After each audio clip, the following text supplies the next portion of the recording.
Hello, শুভ সকাল। দেখো সকালটা খুব সুন্দর, বৃষ্টিটা কমেছে। এইবারে পুরীর মন্দিরের কাঠামো তো অলমোস্ট হয়ে যাচ্ছে, হতে চলেছে রেডি। তোমাদের তো সেটা আমি দেখিয়েছি। এছাড়াও তোমাদেরকে আমি বলেছিলাম তোমাদেরকে আমি দেখাবো ভেতরে কি হচ্ছে।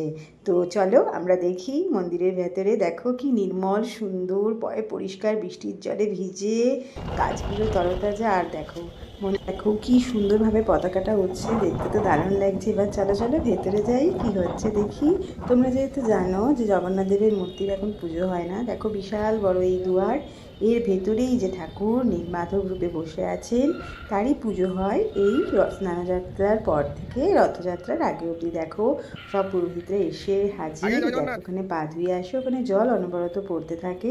এত সুন্দর পবিত্র জায়গা, যেটা তোমাদের হয়তো আগে কেউ দেখায়নি। আমার সঙ্গে থাকো, দেখতে পাবে। আমি তোমাদেরকে পুরোটা দেখাবো, রথযাত্রার দিন দেখাবো।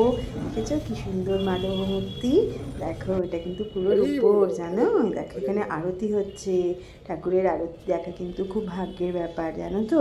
আর এবারে রথযাত্রার নিয়ম করে দিয়েছে যে কেউ রথের উঠতে পারবে না, শুধু পাণ্ডারা ছাড়া। তো সুতরাং নতুন নিয়মে তোমরা ঘরে বসে আমার সঙ্গে থাকলে রথ দর্শন করতে পারবে, পুরীর প্রভুর সমস্ত কিছু দর্শন করাবো তোমাদেরকে আমি।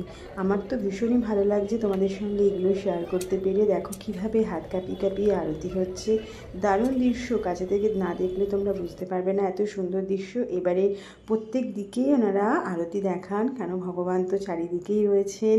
তো খুব সুন্দরভাবে আরতি করেন পুরোহিতরা। আমার এই ভিডিওটি তোমাদের ভালো লাগলে লাইক করে সাবস্ক্রাইব করো।